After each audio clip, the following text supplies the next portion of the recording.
بسم اللہ الرحمن الرحیم۔ السلام علیکم ناظرین۔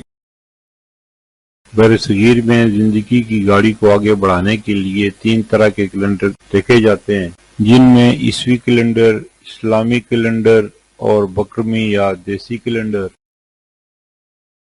عیسوی کیلنڈر کے حساب سے 28 مئی 2025 دن بدھ کا، ہجری یا قمری کیلنڈر کے حساب سے پاکستان، بھارت، بنگلہ دیش اور دیگر ممالک میں 30 ذی القعدہ 1446 ہجری دن بدھ کا، سعودی عرب اور دیگر خلیجی ممالک میں ہجری یا قمری کیلنڈر کے حساب سے 1 ذی الحج 1446 ہجری دن بدھ کا،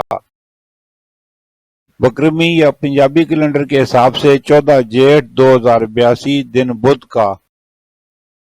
ماضی کے دریچوں سے چند واقعات جو پاکستان اور مسلمانوں سے متعلق ہیں۔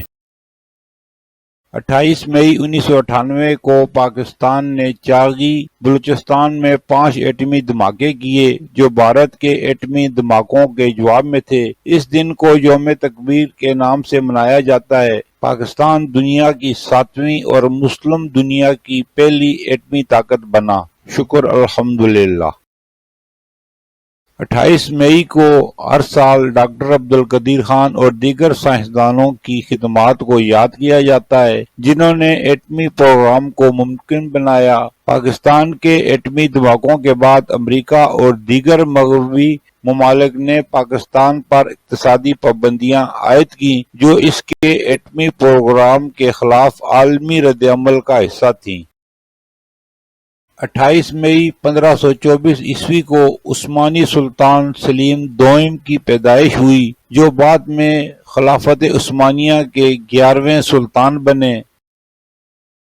28 مئی 1918 کو آذربائیجان نے روسی سلطنت سے آزادی حاصل کی اور آذربائیجان ڈیموکریٹک ریپبلک قائم کی جو مسلم مشرق کی پہلی سیکولر جمہوری ریاست تھی۔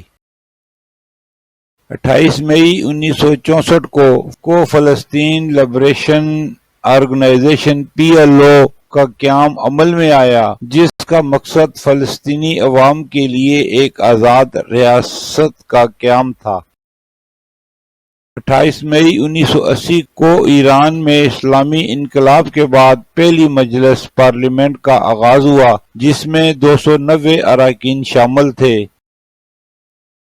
28 مئی 2000 کو انڈونیشیا کے علاقے پوسو میں عیسائی عسکریت پسندوں نے مسلم عسکریتی علاقوں پر حملہ کیا جس میں 191 سے زیادہ مسلمان شہید ہوئے۔